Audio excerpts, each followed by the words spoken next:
Bom dia, pessoal. Todo mundo está conseguindo visualizar a minha tela? Sim. Ok. Então, hoje Jana. nós vamos falar um pouquinho sobre a avaliação da dor, tá bom? Sempre que eu iniciei essa aula, eu gosto de estar trabalhando com vocês o seguinte: a dor de cada ser humano é uma. Nós, como pessoas e profissionais da saúde, jamais poderemos criticar ou duvidar da dor de alguém. Por quê? Cada ser humano tem um limiar de dor. Então, aquilo que é dor para mim, talvez não seja dor para você. E assim vice-versa. Então, nós precisamos aprender a respeitar, a não duvidar, não criticar. E, às vezes, gente, o não verbal do profissional fala muito mais do que a boca. Então, quantas vezes eu já vi o paciente falar que está com dor e o profissional só olhar com aquele rosto, com aquele olhar de dúvida ou de crítica. Não é verdade? Então, assim, jamais duvide da dor de alguém, porque você não está na pele dele para saber. Vocês vão ter pacientes que são totalmente dependentes de medicações para dor. Então, às vezes chegam mesmo no hospital, chegam na instituição procurando medicações pelo vício. Mas jamais coloque à prova a dor de alguém. Porque para isso vocês estudam, para isso nós temos hoje escalas de avaliação de dor, para isso a gente estuda para conhecer o histórico do paciente, entendeu? A patologia, a fisiopatologia, por quê? Porque nós também somos ciência. Então, nossa profissão não é uma profissão de dúvida, de ficar colocando à prova a palavra dos outros. Não, porque nós somos ciências também. Então, nós precisamos estudar.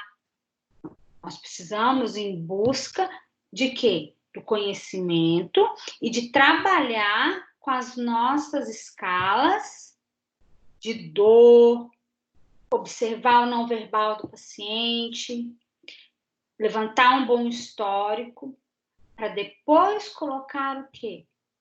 O nosso julgamento profissional em cima de ter bases científicas, em cima da base do histórico do paciente. Ok, pessoal? Então, vamos lá. A dor, ela pode se classificar em uma dor crônica ou uma dor aguda. A dor aguda, em termos sensorial, ela é de extrema importância, pois alerta que algo não está bem, através de estímulos enviados ao cérebro e que vem acompanhado de manifestações neurovegetativas. Com o desaparecimento do fator que a causa, bem como o término da patologia, ela desaparece. Então, gente, a dor. Pode abrir o microfone de vocês aí, quem quiser participar, tá? Vocês acham que a dor é normal sentir dor? Vocês acham que a gente sente dor que isso é normal? Eu acho que não. Não. Também acho. Não deveria ser, né? Então, mas nós, como profissionais, quando avaliamos isso, o que tem que passar na nossa cabeça? Algo não está certo, não é? Por quê? Porque ninguém sente dor se isso não for me apontando que está acontecendo alguma coisa no meu organismo. Às vezes, uma gripe, gente, chega através de uma dor de cabeça, não é? A gente, não é isso? Sim. Às vezes, uma simples gripe. Sim. Vem uma dor de cabeça me avisando, E a gente, quando a gente conhece o nosso corpo, a gente já fala, eu vou tomar um remédio que eu acho que eu vou gripar, eu tô sentindo o meu corpo dolorido, minha cabeça tá doendo, não é bem assim? Mais ou menos isso que a gente sente? A mulher, Exatamente. a mulher, em período pré-menstrual, a gente sabe, não sabe, gente, que vai ficar menstruada? Nós sabemos. É uma dor aguda, ela vem e ela vai. Por quê? Porque a gente sente dor lombar, a gente sente mal-estar. O nosso corpo está nos avisando que alguma coisa vai acontecer, não está? Sim. Sim. Então, a dor, ela nunca pode ser encarada e falar, ai, já estou acostumada, é normal. Não. Por quê? Porque ali é como, a aguda é como se ela estivesse me dando, assim, várias alfinetadinhas, me dizendo que alguma coisa não está certa. E aqui, com o desaparecimento do fator que é a causa, ou da patologia, essa dor desaparece. Isso nós falamos da aguda. E a dor crônica, pessoal? É do tipo de dor que persiste por período maior que o necessário.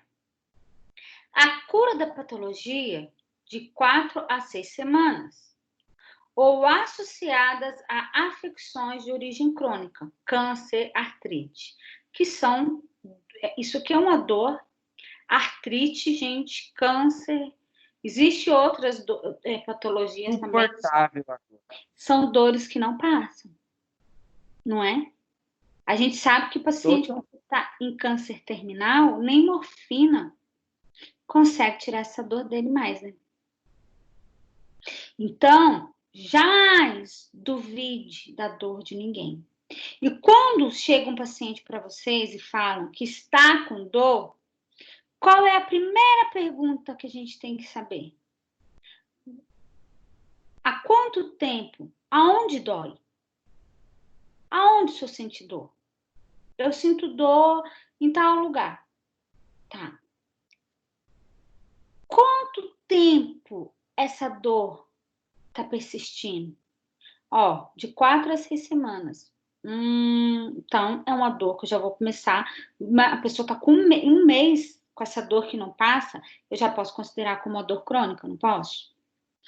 Essa dor que o senhor está sentindo, é só nesse lugar ou ela vai para algum outro lugar? Vocês vão ouvir muito assim, ó, gente. Isso aqui quem me deu foi a experiência dentro de pronto-socorro, tá, gente? Eu tô com dor no pé da barriga. Vocês vão ouvir muito isso. Quando eu escutei isso a primeira vez, eu fiquei assim, porque a gente, quando é recém-formada, nova, não tem experiência, você vai atrás, né? Onde é o pé da barriga, né? Ah, eu tô com dor no peito do pé.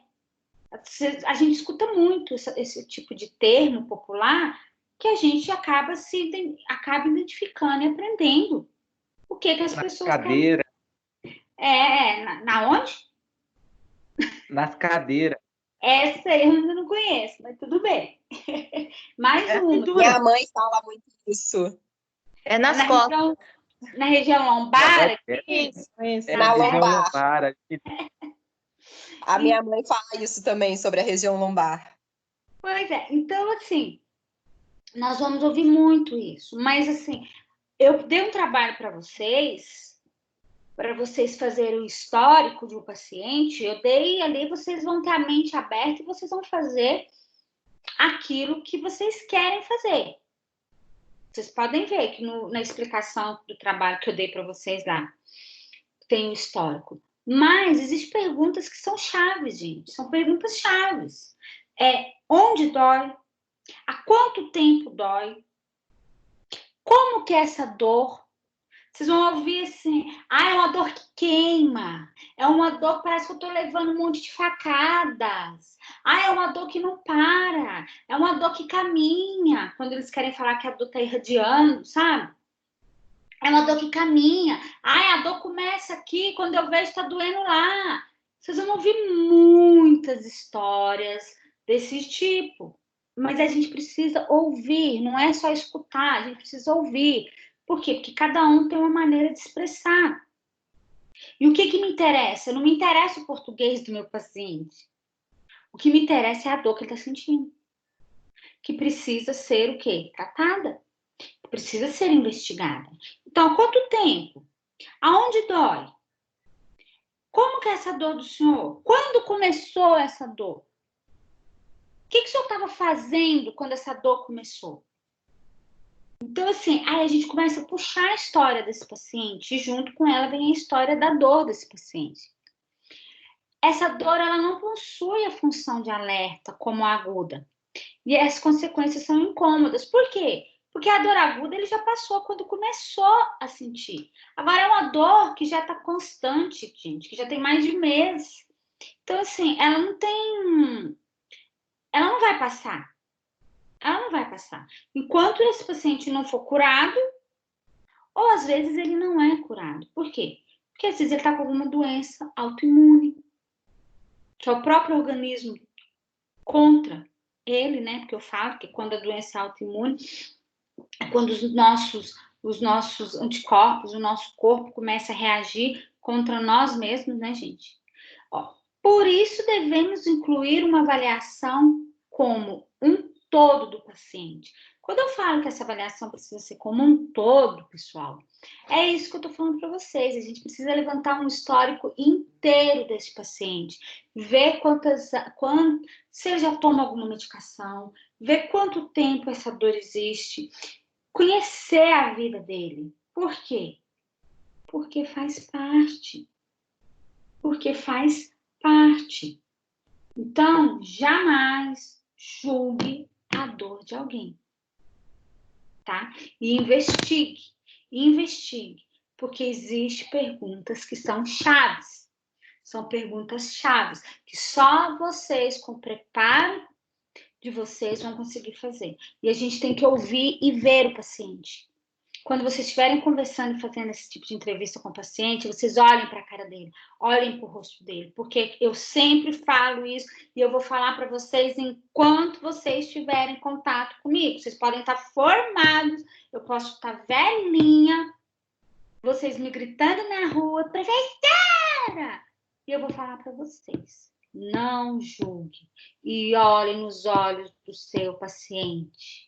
Porque muitas vezes a boca não fala, mas o olho, a expressão mostra, né, professor? Isso, o não verbal fala mais do que a boca. Olhe nos olhos. Veja se não tem desvio de olhar. Veja se a cabeça não abaixa. Tudo isso vocês precisam observar. Classificação fisiopatológica. Eu tenho a dor nociceptiva. Olha que nome, gente. Ela se dá pela ativação dos nociceptores. São receptores que nós temos. E transmissão de impulsos gerados até o sistema nervoso central, onde eles vão ser interpretados. Dores secundárias a agressões externas são exemplos como picada de inseto, fratura ou corte.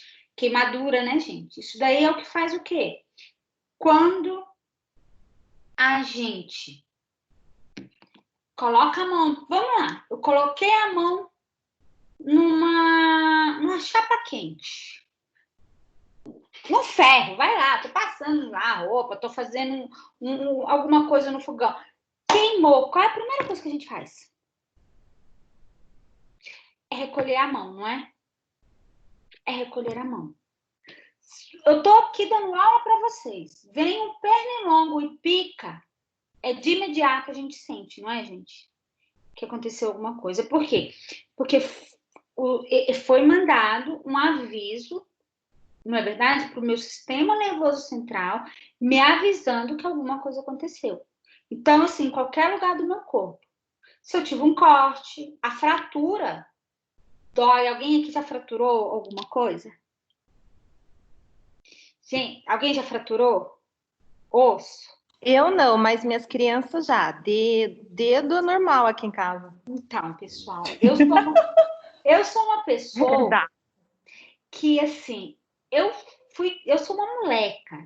Eu sou uma moleca. E quem faz capoeira vive arrebentado, né? Então, assim, eu já quebrei nariz, eu já quebrei pé, eu já quebrei dedo do pé, eu já quebrei dedo da mão. Eu sou extremamente remendada. E se tem uma coisa que dói, é fratura. É fratura. Fora que tem os sinais, além da dor, que a gente começa a ver o edema, fica cianótico, e assim, é de imediato. Quebrou, na hora o negócio começa a te avisar que tem alguma coisa errada. E é uma dor constante. É uma dor constante que não para, tá bom? Vamos lá. A dor neuropática é conhecida também como a dor por lesão neural ou dor central decorrente, com etiologias variadas, como traumáticas e inflamatórias. Esse tipo de dor aqui, gente, inflamatória, é uma dor, é uma dor muito difícil de lidar. Porque quando a gente tem inflamação, a gente tem uma série de ações acontecendo ali, e aí vem dor, rubor, edema, não é verdade? Então, assim, esse tipo de dor tem sua origem no interior do sistema nervoso, independente de qualquer outro estímulo.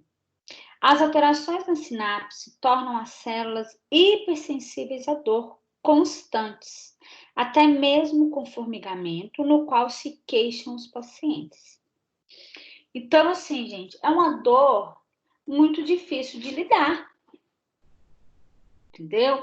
E essa dor aqui que a gente fala, porque assim, aí às vezes fala assim, nossa, mas já deu todo tipo de remédio, o paciente ainda continua reclamando de dor. Por quê? Porque ela é uma dor que é ocasionada por algum tipo de trauma, por alguma inflamação que foi gerada. E inflamação, enquanto isso não passa, a dor não vai embora. E quando eu falo de inflamações aqui, eu não estou falando só, por exemplo, eu tomei, eu me machuquei e inflamou. Gente, eu estou falando, por exemplo, da inflamação de articulações. Nós vimos ali, por exemplo, artrite, não é? Que são dores que são constantes, elas não param. Tem gente que existe doenças que as pessoas ficam lidando com dor 24 horas por dia, porque não passa.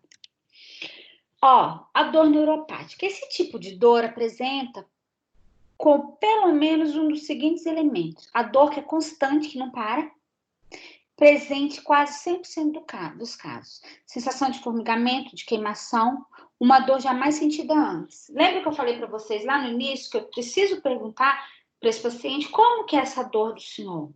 Como que é essa dor da senhora? Que aí vocês vão ouvir muito isso. Parece que eu estou levando um monte de ferroada, um monte de picada, um monte de facada. Parece que ela entra rasgando.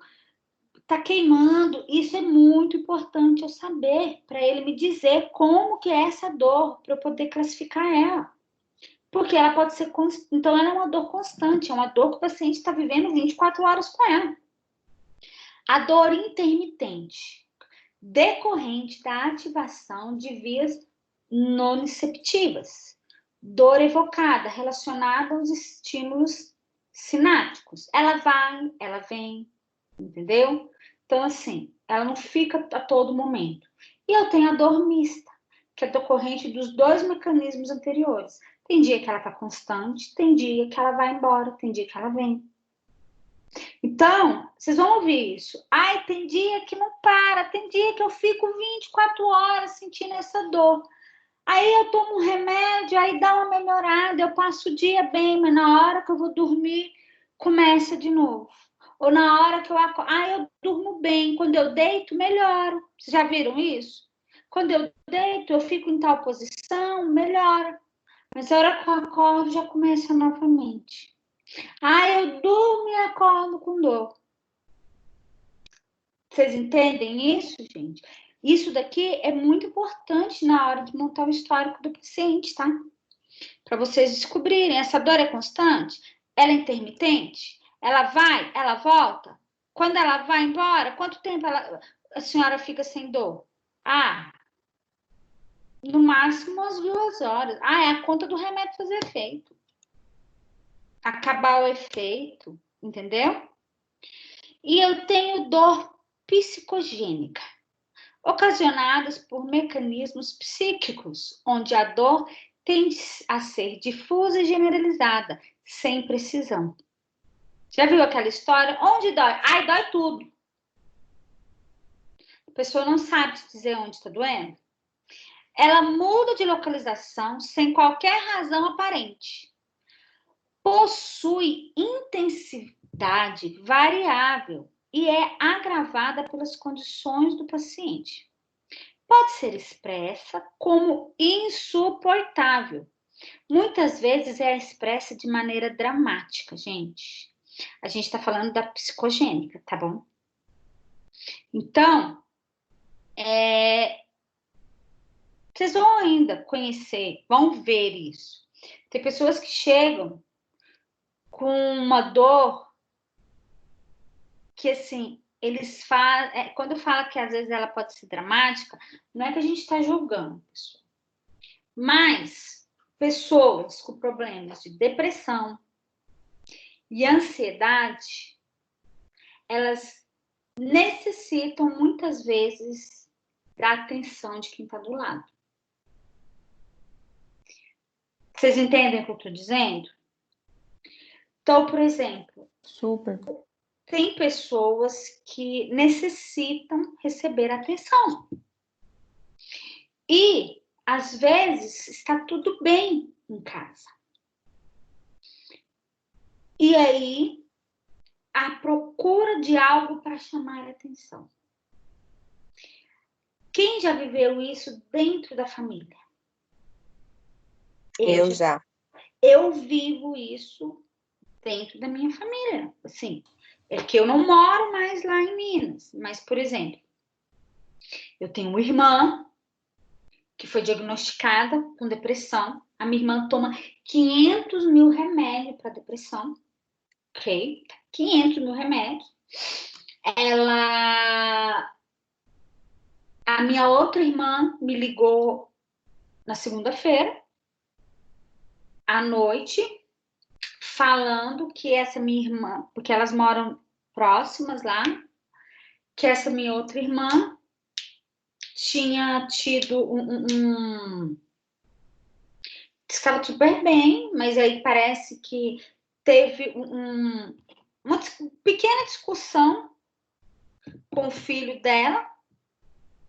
E aí, para chamar a atenção do meu sobrinho, ela começou a ter dor na coluna lá de uma tal maneira, estava super bem. E que queria ir para o hospital, e a minha outra irmã mais velha falando, não vamos te levar para o hospital por causa do problema do coronavírus, vamos ligar para a Jana, vamos perguntar alguma medicação, tal. Não, eu quero ir para o hospital, eu vou sozinha para o hospital, eu não preciso que ninguém vá comigo. Ela chamou um Uber e foi para o hospital. E saiu da casa de Uber, andando, falando que não estava aguentando de dor na coluna e que só não voltaria se ela fosse operada. Então, assim, ela já foi com o pensamento de chegar lá. Ela já ia chegar com o diagnóstico. E colocando uma intensidade nessa dor, assim, extrema, a ponto de já chegar falando que só não voltaria se fosse operar. O que você avalia disso? É a segunda vez que isso acontece com o mesmo problema dessa dor na coluna. Ela ficou brava porque da outra vez o médico deu morfina para ela. E quando e ela continuou reclamando da dor. Aí ele falou para ela, falou assim, olha, dona Juliana, eu acho que esse é psicológico, porque eu já dei morfina para a senhora. Entendeu? Então, assim, a gente precisa. Não que a gente vai julgar, a gente não vai criticar. E a gente não vai deixar o paciente perceber que a gente está observando e está identificando isso. Mas esse tipo de dor aqui, gente, eu falo, é uma dor na alma, porque a pessoa ela tem uma necessidade muito grande da atenção, sabe? Se eu não, e isso daqui normalmente é para atingir as pessoas que estão aonde? Que estão mais próximas. Sabe? Eu já trabalhei, eu lembro que uma vez quando eu trabalhava à noite no pronto-socorro, a gente tinha muito isso. Uma vez me chegou uma mulher que ela fingiu desmaio pro marido, gente. O marido chegou com essa mulher desesperada lá dentro do pronto-socorro. E a gente examinando ela lá dentro da sala de emergência, ela com todos os estímulos, sabe? Tipo, colocava o esteto para escutar, ela já se incomodava. Então, você via que não estava desmaiado, o marido desesperado. Então, assim, a cabeça... Pronto-socorro aqui onde estava, Jana, era assim também. No pronto-socorro onde eu estava, também era assim também. Vivia chegando pessoas com problema familiar, né? Teve brigas, discussões, vamos dizer assim, de alta escala, chegava desmaiando. Não sei se todos os lugares, todos os pronto-socorros, né? Que eles falavam, sempre quando chega assim, é as mesmas pessoas. O enfermeiro sempre fala, tem a sigla, né? DNV. Ou seja, água destilada. Isso. Era água destilada que a pessoa, nossa, voltava a 1000 para casa. Então, às vezes é falta. E às vezes, só com a conversa, a pessoa já fica muito melhor. E se você falar para o familiar que não é verdade, o familiar acha ruim com você, sabia? Sim, não, a gente nunca falava, porque já aconteceu do enfermeiro falar que estava fingindo, a paciente estava fingindo, a acompanhante dela, eu acho que era tia, não vou me recordar bem, simplesmente entrou na sala do enfermeiro, arrebentou a sala inteira, tentando pegar o enfermeiro no tapa. Sim, mas sabe por quê? Porque normalmente a pessoa que faz isso aqui, ela tem um poder de manipulação muito grande também. Sim. Entender? Ela tem um poder de manipulação muito grande. E a família não está preparada para lidar com isso. Eu falo para vocês porque eu tenho na minha família. Sim. Tanto que, assim, ela quando tem isso, ela vai falar com a minha irmã mais velha, ela vai para cima dos meus pais. Comigo ela não vem. Por quê? Porque eu não caio. Vocês entenderam? Eu não caio. Gato mais baixo, né? Vamos dizer assim. Sabe? Eu não caio. Então, assim, só que assim, a gente não pode julgar. A gente escuta, a gente trata, tá bom? Mas assim, a gente observa. Por quê? Porque às vezes, quando você começa a fazer perguntas para essas pessoas, para poder montar o histórico, elas começam a se sentir incomodadas e a gente percebe também. Sim. Sabe? A gente também percebe, mas isso aqui tem que ser muito observado, tá, gente? Isso aqui tem que ser muito observado. Por quê? Porque tem muita gente que chega nesse estado atrás de medicação, por vício também, tá? Né? Pelo vício. Isso. Essa senhora sempre ia muito mais também por conta da... Nossa, que português bom que eu fiz agora. Por conta da morfina. Sim. Então, assim, tem muita gente que é viciado, né? Em medicação. Então, normalmente o paciente faz uso de diversos tipos de medicamentos, tá vendo? E possui um histórico de consultas médicas. Então, assim, a gente precisa ter o acesso aos históricos do paciente, gente. A gente tem que ter esse acesso. Se eu não tenho isso, porque é a primeira vez, eu preciso coletar. E quando é assim, eu tenho que coletar tanto do paciente quanto do acompanhante. Porque o próprio acompanhante, às vezes, vai nos ajudar a encontrar isso. Mas nunca, jamais, você pode chegar e falar para o paciente, para o acompanhante: sua mulher, sua filha, sua irmã, está fingindo. Por quê? Porque nem sempre eles estão prontos para aceitar. E às vezes é uma negação muito grande, porque fala assim: imagina, eu conheço fulano tanto tempo, se ela estivesse fingindo, eu ia perceber, eu ia saber. Então, assim, é uma negação que a pessoa está fingindo e é uma negação de que eu estou sendo enganada. Vocês entenderam? Então, entra muito ego, entra muito a confiança. E a gente não deve fazer isso porque a gente pode fazer um racha também, né, gente? Dentro de uma família. A gente pode fazer um racha dentro de uma família. A gente precisa muito conversar com esse paciente, até chamar algum psicólogo que esteja dentro da instituição, se estiver, e conversar também com o médico. Porque é isso que o Renan falou, às vezes é uma água destilada, né, gente? Que a pessoa está procurando. Olha o tipo de dor. Quando eu falo dessa dor aqui, olha o tipo de dor que eu tenho. Eu tenho a dor somática superficial, que é bem localizada, de intensidade variada, geralmente decorrente de algum traumatismo, queimadura, processo inflamatório. E tenho a somática profunda.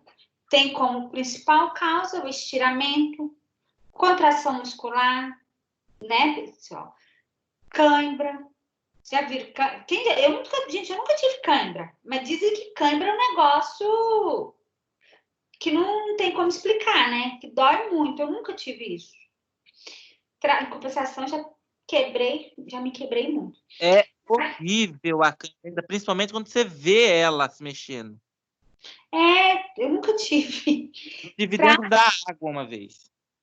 Trata-se de uma dor difusa, de localização imprecisa, porque eu não sei exatamente onde dói, nem porque dói, com intensidade proporcional ao estímulo da dor.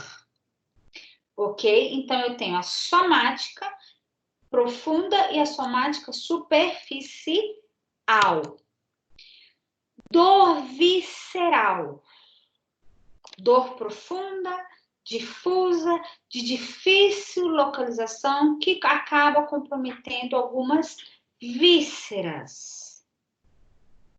E a dor irradiada, dor sentida à distância de sua origem, mas de estrutura inervada pela mesma raiz nervosa. É aquilo que eu falei para vocês, gente. Eu sempre tenho que me perguntar: a dor começa aonde?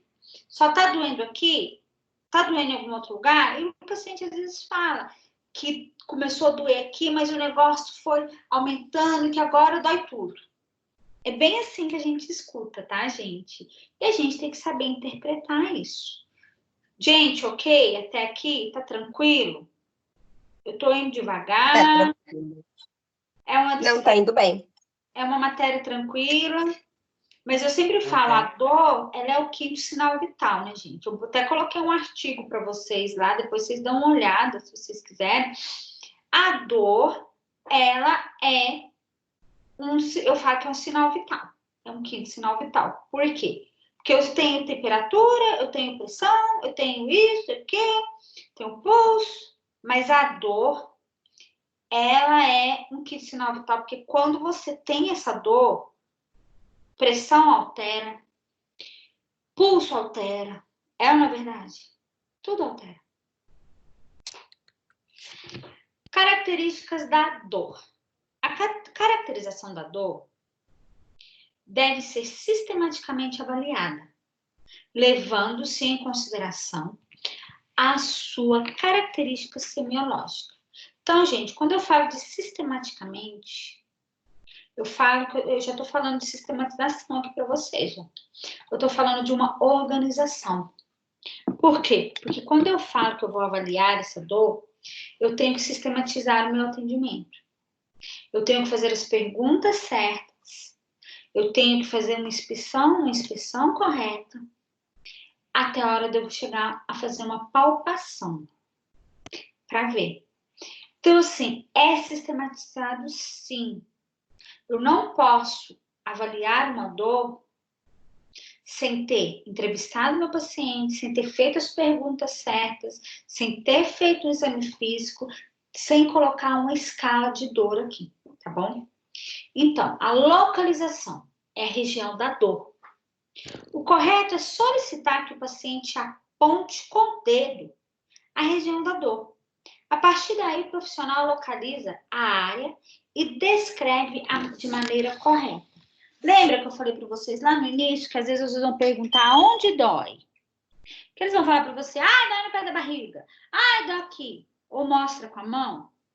Você sabe anatomicamente onde ele está te mostrando. Então, você vai ouvir da maneira como ele escreveu. Mas você sabe como relatar e sabe descrever a área de maneira correta, né, gente? A irradiação, onde a dor pode ser referida ou irradiada. Aquela dor que ela vai caminhando, né, pessoal? A dor irradiada pode ocorrer devido a algum comprometimento de determinada raiz nervosa. Já a dor referida não é o mesmo que dor irradiada, pois suas causas e suas fisiopatologias são diferentes. Então, gente, às vezes eu vou colocar, o paciente refere dor em tal local. Mas, assim, a distância é muito grande, pode ser muito grande de uma dor do local para onde ele está sentindo dor. Mas, por exemplo, quando vou falar do apendicite, gente. Quando o apendicite começa a doer, uma das coisas que sempre a gente escuta do paciente é o quê? Que a perna começou a gente ouve isso. A perna começou a puxar. Não foi? Ele está se referindo. Quando o paciente está infartando, fala para mim, o infarto acontece no coração. Mas fala para mim um lugar onde também o paciente começa a sentir dor. Há alguns lugares onde o paciente começa a sentir dor e ele refere a dor e a gente já consegue assimilar que pode ser um infarto. No braço esquerdo? Braço esquerdo, estômago, não é? Sim. Então, vocês estão vendo como é importante a gente perguntar. Vocês já imaginaram, o paciente chega para você e fala assim, eu tô com dor aqui no peito. Aí você enxerga toda a região precordial. Aí, você não pergunta mais nada. Você não pergunta mais nada. Dá 5 minutos, esse paciente infarta. Na sua frente, não, porque como você não perguntou, você saiu, né? Ele infarta lá. Quando o pessoal chega lá, o pessoal, às vezes, para transferir ele para um quarto, ou o médico para dar alta, o paciente está morto. Eu não perguntei há quanto tempo ele tinha aquela dor no precórdio, no peito, que ele vai falar para mim. Há quanto tempo ele estava sentindo essa dor? Como que era essa dor? Se tinha dor em mais algum lugar? Se doía o braço? Se doía o estômago? Se ele tinha ânsia? Eu tenho que perguntar, gente. Eu tenho que perguntar tudo. Por quê? Porque essa dor simplesmente pode estar me dizendo que o paciente daqui a 5 minutos vai estar morto. Vocês entenderam? E assim, é um conhecimento científico que nós temos que ter. Qualidade e outra. É muito importante a gente explicar para o paciente que tem que ser verdadeiro para poder, com relação a isso. E explicar até mesmo os riscos, tá, gente? Eu sou uma pessoa muito esclarecida e eu gosto de falar. Igual, às vezes, o paciente é rebelde, o paciente é diabético, quer comer de tudo. Quando eu vou dar palestras, eu gosto muito de chocar o paciente com fotografias. Isso aqui é um paciente que era assim, assim, assim, assado. Por quê? Porque isso, às vezes, traz a consciência para as pessoas. Porque é bem aquilo. Eu acho que acontece na casa do meu vizinho, mas na minha casa, não. Entendeu? É igual você estava falando agora há pouco aí, ó. Enquanto não morre alguém da família, alguém próximo, as pessoas não começam a ter consciência, né? Então, a qualidade ou caráter. Solicito que o paciente descreva com o que sua dor se parece, ou que tipo de emoção ou sensação ela traz. parece que está me rasgando. Nossa, me dá um desespero.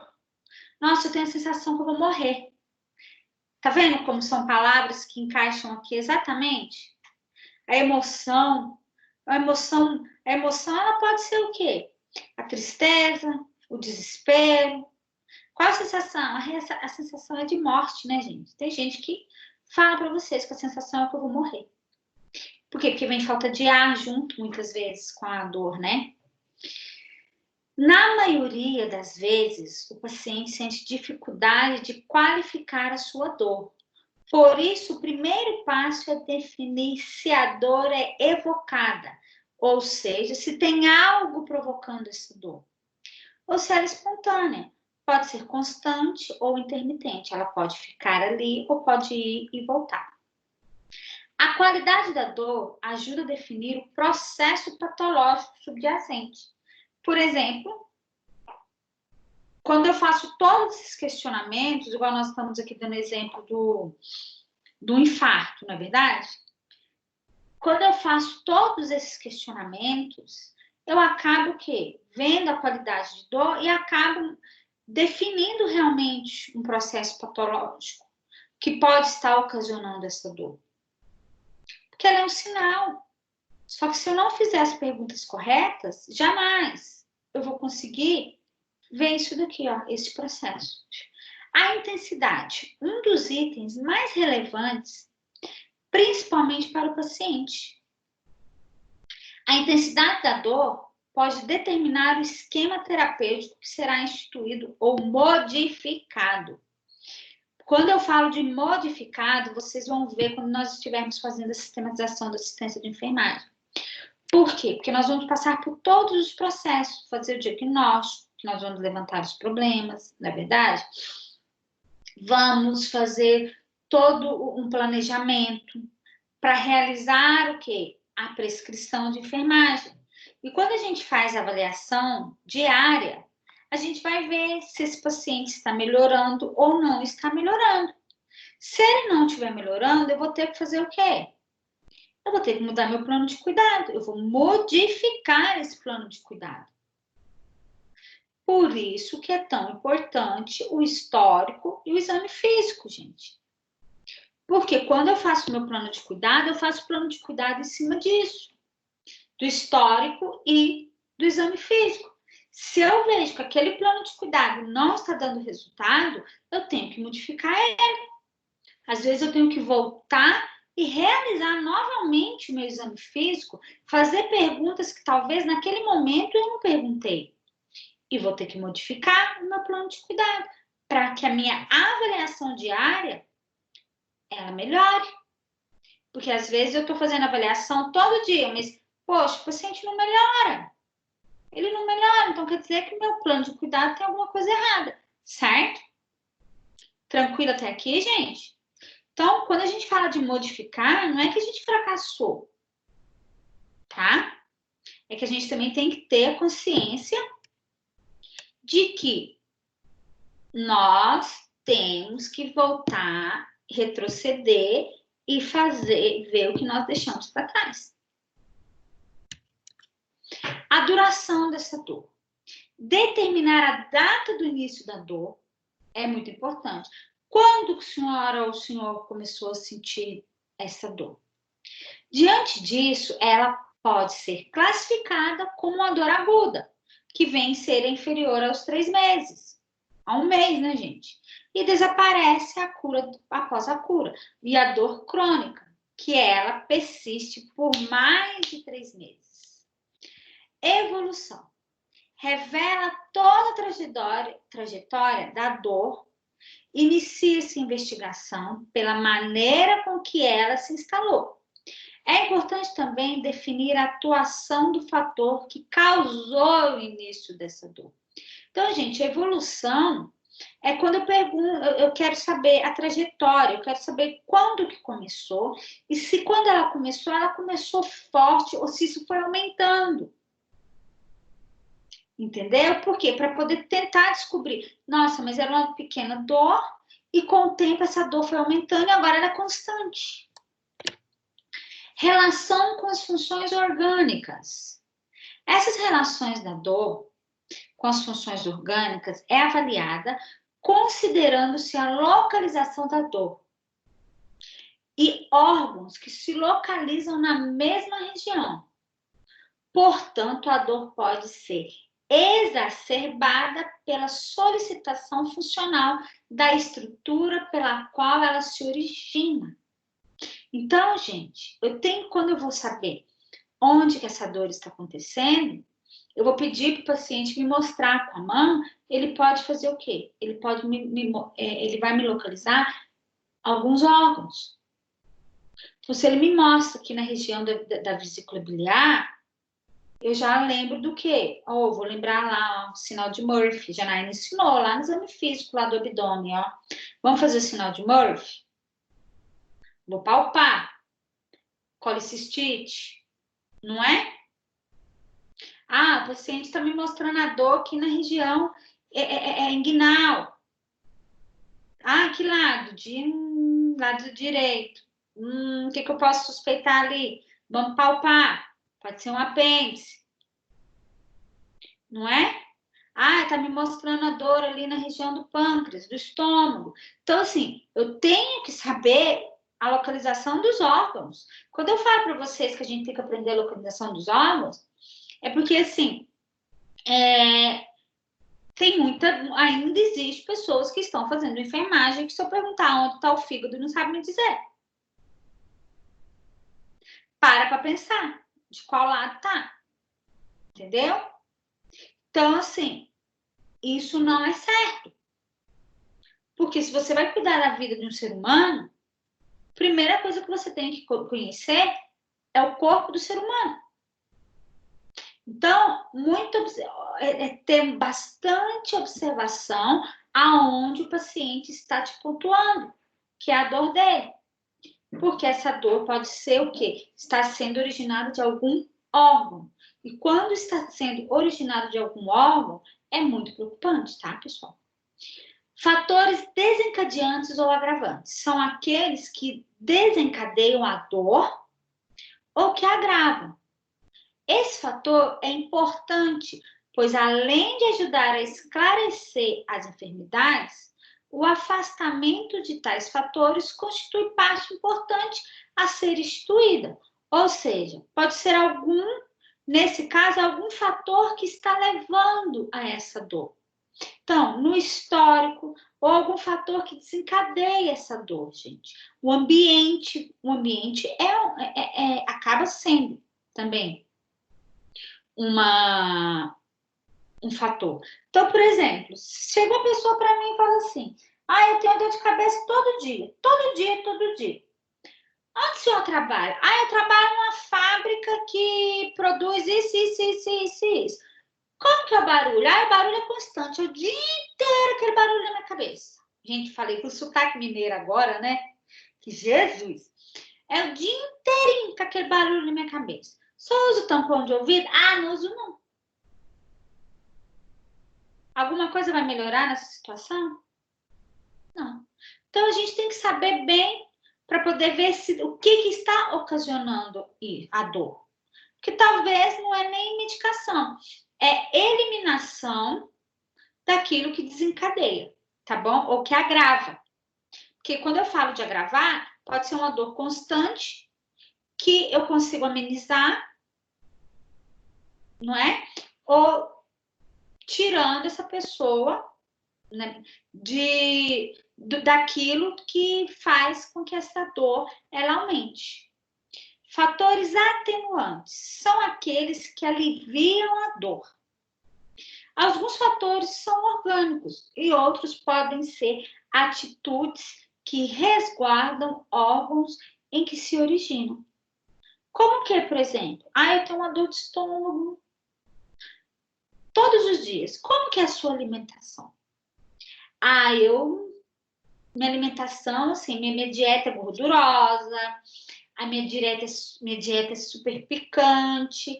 Mas quando a senhora almoça, a senhora sempre coloca pimenta e tal? Sim. E essa dor, ela começa antes ou depois do almoço? Depois. Então, você viu como a gente está começando a assimilar? A gente vai assimilando que a dor, ela às vezes acaba sendo provocada pelo estilo de vida dessa pessoa. Gente, vocês estão aí? Sim. Então, Sim. Aqui não dá tempo de clicar. Tá bom. Então, Jana, oi, amore. nesse assunto, eu tive uma dor de cabeça muito forte por anos, que nenhum médico resolvia. Até que eu passei por um médico que ele cortou o café. E aí a minha dor de cabeça, tipo, em 3 meses tinha sumido. Ele falou, olha, você vai cortar o café. E mate, tudo você vai cortar. Você vai sentir uma piora, mas a gente vai fazer isso por 3 meses. E aí melhorou. E aí ele depois me explicou, ele falou assim, você tomava muito café. Era isso que te dava dor de cabeça. É a cafeína. A cafeína. Eu tive o mesmo problema da Dri, mas o meu não era café, era hormônio do anticoncepcional. Mudei pro... Também me dá muita dor de cabeça. Nossa, eu tomava um bem fraquinho, que é o Yasmin, né? Também 9 anos, sempre estava na Unimed tomando soro com Decadron e tudo, porque não aguentava de dor de cabeça, até Tramal cheguei a tomar, mas aí uma ginecologista, mudei de ginecologista, a ginecologista que eu ia, ela era contra o DIU. Aí essa outra ginecologista que eu fui, ela receitou o DIU, só que o DIU ainda com hormônio, porque eu tenho alergia a cobre para ajudar. E apesar de ter hormônio ainda, a liberação é local, né? Então não tem aquela sintetização no fígado da digestão, né, do comprimido. Sim. E isso, nossa, eu tenho dores de cabeça assim esporádicos e nada, eu nunca mais precisei ir para a Unimed por causa de dor de cabeça. Aqui com o Naramig eu resolvo em casa. Pois então a pessoa às vezes tem uma vida muito agitada, a pessoa não dorme, a pessoa tem hábitos que acabam provocando a dor. E aí você fala, tem gente que come, gente. Eu ouvi uma coisa esses dias que me deixou assim, assustada. A pessoa falou assim, que toda vez que ela come salaminho, presunto, essas coisas, ataca o fígado. Embutido. Sabe, tudo que... Eu falei, então por que você come? Não coma. Ah, eu prefiro comer e já tomar um... Como chama aqueles medicamentos que vem no frasquinho lá? Que é pro estômago, que é pro fígado? Que vende em farmácia, gente. Tem o Parema, tem o Omeprazol. Esse tipo, Parema, essas coisas. né? Um Xantinon. Já come, porque gosta, come torresmo, e já toma um negócio em cima para ajudar, para dar uma força pro fígado. Falei, jamais, o jeito que eu vou comer alguma coisa sabendo que isso vai me fazer mal. Não como, gente. Eu tenho alergia, eu tenho bastante alergia. Uma das coisas que eu tenho alergia, que não me faz muita falta, é frutos do mar. Mas eu gosto de filé de pescado, às vezes, né? Então eu também. Só que é uma alergia só de... Não é que nem Brasil, se eu tomar, fecha a glote. O meu... Qualquer frutos do mar, o meu é coceira. Não, Aí eu vou dar um Polaramine também. Fecha a glote. Eu morro de medo de morrer disso. Sabe? E assim, você que é alérgica, você não fica brincando e já vai achando que o Polaramine, porque hoje a sua alergia, ela tá se expressando só com a coceira, mas isso pode acabar. É isso mesmo que o médico falou, e é sazonal, né, Jana? Tem época que a gente vai tomar e não vai comer e não vai fazer mal algum, e tem época que você vai comer e você vai poder morrer, exatamente como você falou. Que nem o episódio que eu tive com o Plasil, que eu tive que... eu acabei tendo que ir para o hospital, porque ele estava fechando inchou uma orelha, eu fiquei com uma orelha de abano, inchou uma orelha e fechou a glote. Foi horrível. Aconteceu isso comigo quando eu comi camarão. Camarão, eu sou assim. Lá no sul ainda. Eu falei, é mineiro, né, gente? Eu moro lá no interiorzão de Minas. Lá o negócio era picanha. Aí vem para prestação. Então, mas a picanha é bom também, pô. Quer experimentar camarão? O corpo não gostou, não. Eu voltei para picanha mesmo. Camarão na rodoviária, hein? Deus me livre. Nunca mais, gente, nunca mais. Fui comer.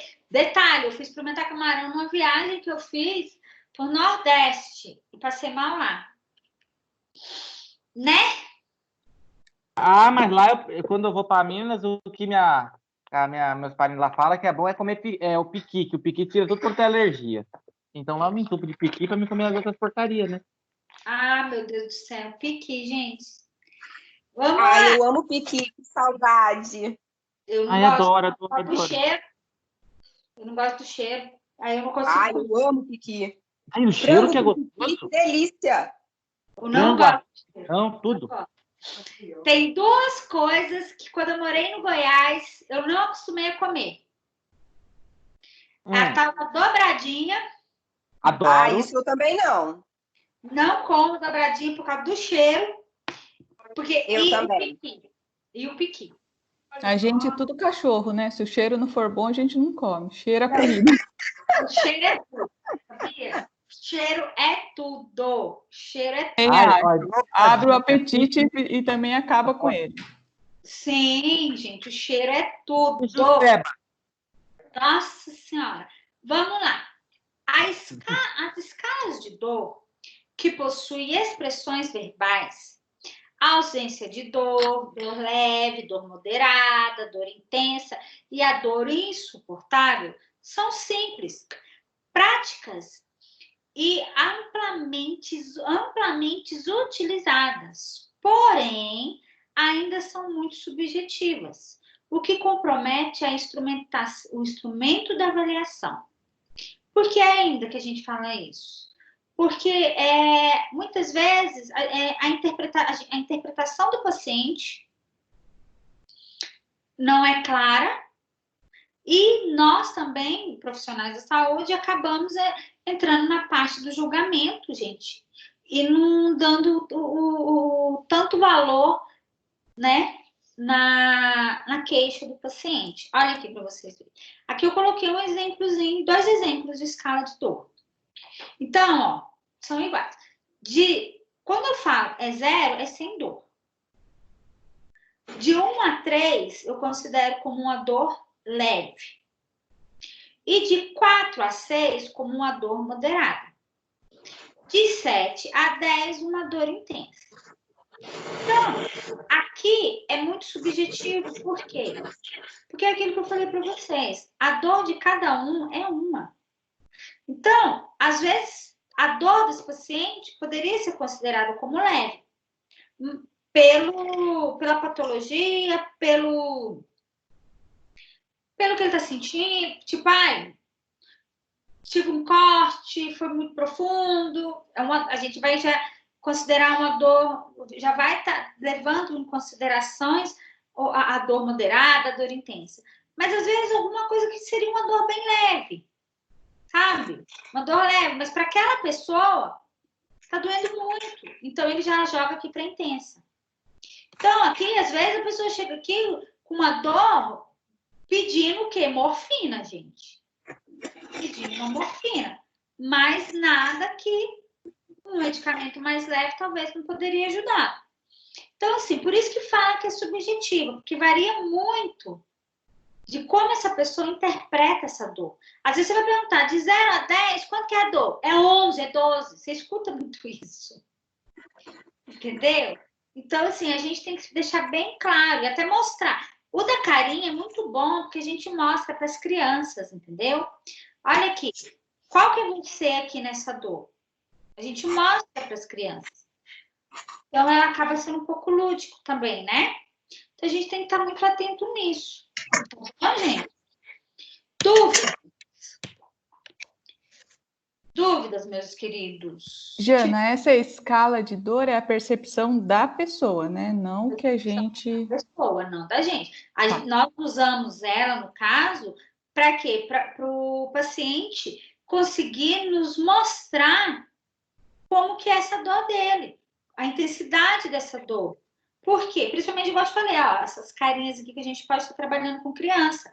Porque a pessoa chega, às vezes, reclamando de dor, mas para nós profissionais é muito importante a gente entender qual o nível dessa dor, entendeu, Liana?